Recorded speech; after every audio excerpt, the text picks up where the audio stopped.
नमस्कार दोस्तों, स्वागत है आप सभी का हमारे यूट्यूब चैनल में। तो आज का हमारे इस एपिसोड में हम जानेंगे कि संविधान की प्रमुख विशेषताएं कौन-कौन सी हैं।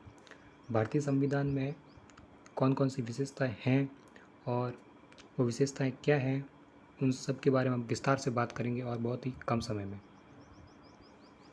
तो चलिए शुरुआत करते हैं आज के इस वीडियो की। तो भारतीय संविधान के अंतर्गत जैसे आपने प्रस्तावना में पिछले एपिसोड में देखा होगा कि संपूर्ण प्रभुत्व संपन्न संविधान। इससे तात्पर्य क्या? ये जो बात दे रखी है कि भारत का संविधान लोकप्रिय और उसकी प्रभुसत्ता पर आधारित संविधान है और भारतीय जनता द्वारा निर्मित है। इस संविधान की अंतिम शक्ति जो है भारतीय जनता में निहित है। इस तरीके से ये लाइन उस बातों को बयां करती है। फिर है हमारे भारतीय संविधान में प्रस्तावना है और भारत का संविधान बहुत ही विशाल संविधान है जिसमें अनुच्छेद 395, भाग 22 और अनुसूचियाँ 12 और हालिया संविधान संशोधन 105 तक हो रखे हैं। फिर आगे बढ़ते हैं कि हमारे भारत का जो संविधान है वो लिखित एवं निर्मित संविधान है।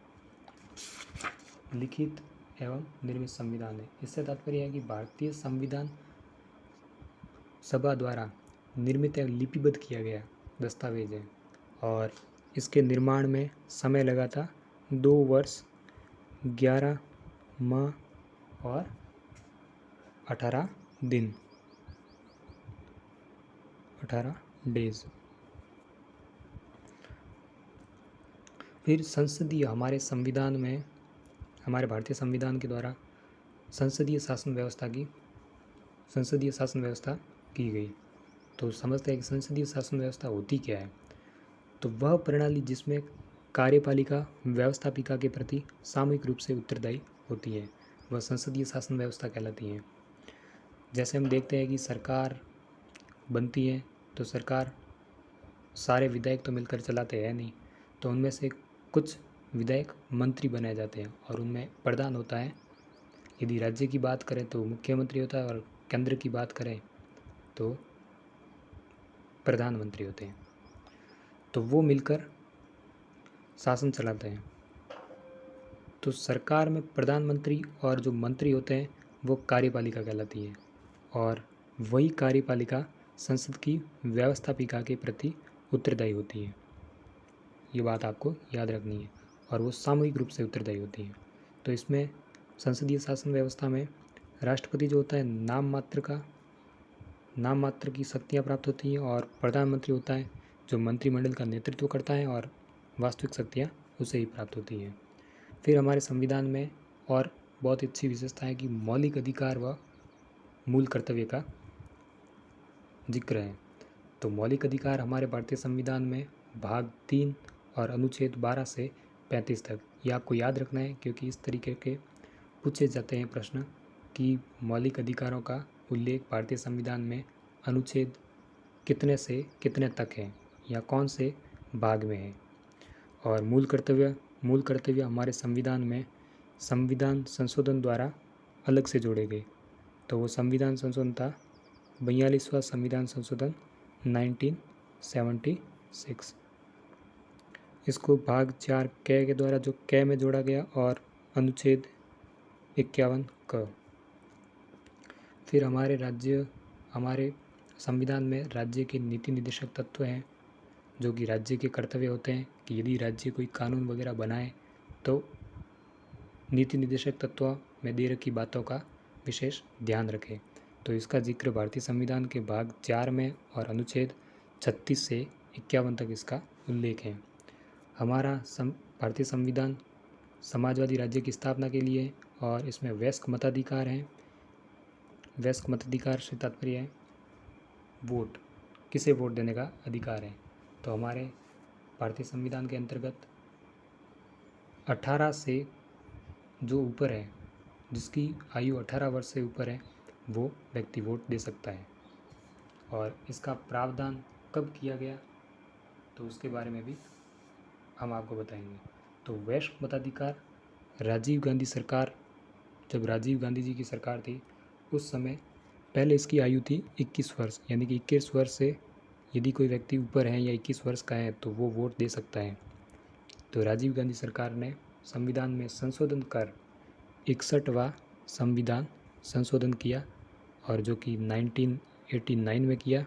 तो उसके द्वारा इस आयु सीमा को घटाकर कितना किया गया, आयु सीमा को घटाकर 18 वर्ष किया गया, यानी जो व्यक्ति 18 वर्ष का या उससे कम है, उससे अधिक है, वो वोट दे सकता है। फिर है पंथ निरपेक्ष राज्य। भारतीय संविधान में जो हमारा भारतीय राज्य है वो पंथ निरपेक्ष राज्य है। वो न किसी धर्म को बढ़ावा देता है तो न किसी धर्म को तिरस्कार करता है, वह सभी धर्मों के साथ समान व्यवहार करता है। फिर हमारे संविधान में एकात्मकता और संघात्मकता दोनों तत्व का अद्भुत संयोग है। जैसे एकात्मकता में भारत एक संघात्मक राज्य है, हमारे भारतीय संविधान के अनुच्छेद 1 में दे रखा है। और यदि केंद्र सरकार भारत की एकता को बनाए रखे तथा राज्यों को भी स्वायत्तता मिले, तो इसलिए संघात्मक और एकात्मक तत्वों का मिश्रण इसमें बताया गया है। मिश्रण बनाकर भारतीय शासन व्यवस्था का संचालन होता है।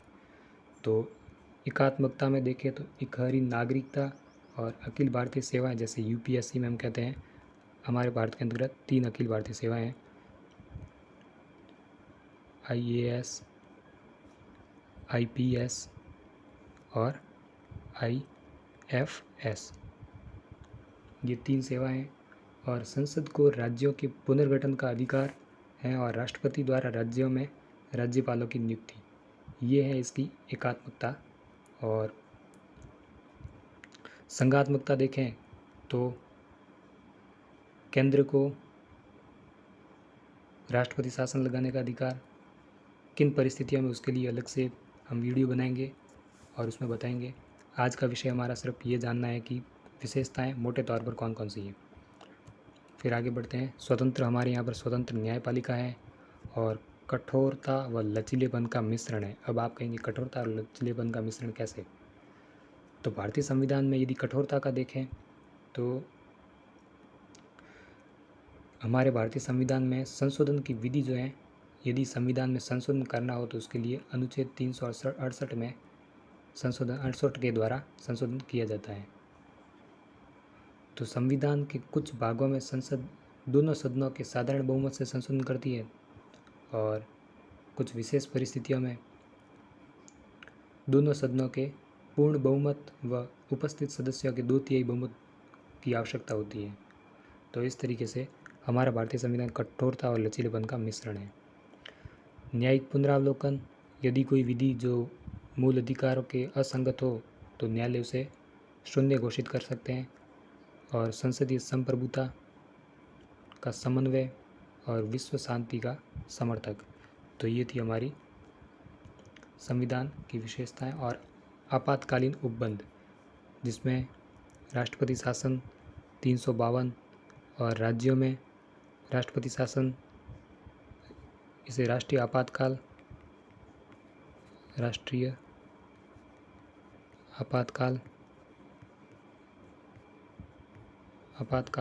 और ये राज्य में राष्ट्रपति शासन। 352 अनुच्छेद 352 के तहत राष्ट्रीय आपातकाल की घोषणा की जाती है और 356 के तहत राज्य में राष्ट्रपति शासन लगाया जाता है। और अनुच्छेद 360 के द्वारा वित्तीय आपातकाल लगाया जाता है। फिर इकहरी नागरिकता, हमारे यहाँ पर राज्य विशेष की नागरिकता और देश की नागरिकता दोनों लेने की ज़रूरत नहीं होती है। यदि हमारे किसी भी नागरिक ने भारत की नागरिकता ले रखी है तो उसे अलग से राज्य की नागरिकता लेने की आवश्यकता नहीं है।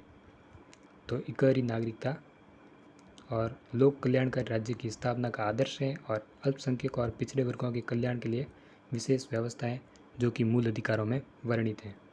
तो इस तरीके से हमारा आज का वीडियो यहीं पर समाप्त होता है। और यदि आपको हमारा वीडियो अच्छा लगा तो चैनल को सब्सक्राइब करें और लाइक, शेयर, कमेंट करें। धन्यवाद।